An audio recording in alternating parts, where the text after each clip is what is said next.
Some things are unavoidable, like taxes after income, or aging in life, or controversies after defense deals. And trust me, the last one is unavoidable too. There could be multiple concerns, sometimes over quality, sometimes over quantity, and always over cost.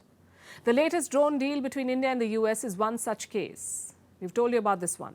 India is all set to buy 31 drones from the United States. They're manufactured by General Atomic. They're called the MQ-9B drones. And what's the price tag? Multiple reports mention $3.5 billion. That's $3.5 billion for 31 drones. Now, we did the math. If you go with this figure of $3.5 billion, it comes to around $112 million per drone, or 900 crore rupees per drone. Is that too high? Well, India's opposition parties say it is. The Congress party claims the government is overpaying, and that too around 4 times more. And such claims have been making the rounds since last week. That's when Prime Minister Modi visited the US. That's also when the deal was announced. Earlier this week, the Defense Ministry issued a clarification. It said the price and other terms are yet to be finalized. In other words, do not jump the gun. Wait for the deal to be actually signed. But yesterday, another report emerged. This one quoted official sources in the Indian government. And what does it say? That India is set to strike a major bargain and the drones could be sold at 27% less than what other countries paid. So you've got 3 different versions. The opposition says we are overpaying, the government says the price is not decided yet, and unnamed sources say we are getting a bargain. So which one is it? Honestly, we'll have to wait this out. Only an official agreement can answer this question. In the meantime, let me tell you something about defense deals. It's not straightforward at all.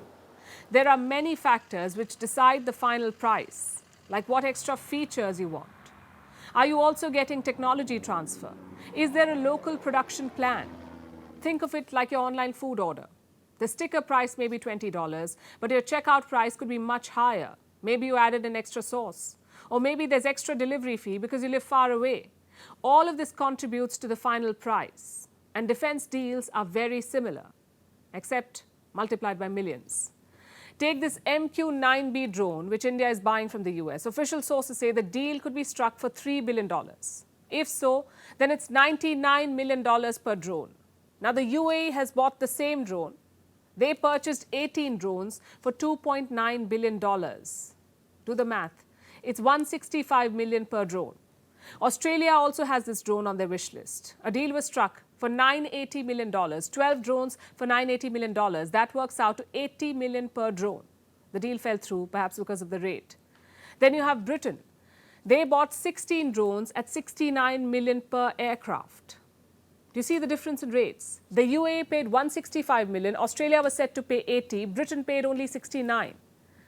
And this is how defense deals work. Your final cost depends on your requirements. The UK, for example, did not buy sensors or weapons. They just wanted a small radar. But India's package is more extensive. It includes sensors, weapons, and anti-submarine capabilities. So naturally, it will be more expensive. And this applies to all military equipment. Take the Patriot missiles, for example. They're lethal surface-to-air weapons produced by the US. The average cost of a missile is $4 million. Guess how much Saudi Arabia paid for it? $10 million per missile. The Netherlands also bought the same ones. They paid around $12.5 million per missile. Another example is the S-400 missiles. India bought 5 systems from Russia. We paid around $1 billion per system. Turkey bought the same equipment. They paid $3 billion for 2. So $500 million more per missile system. That's what Ankara paid. My point is, cost differs. If you add sensors or radars or weapons, the product will become more expensive. That's also what happened with the Rafales. On paper, the planes became more expensive, but the package was different too. Could the MQ-9 be a similar case?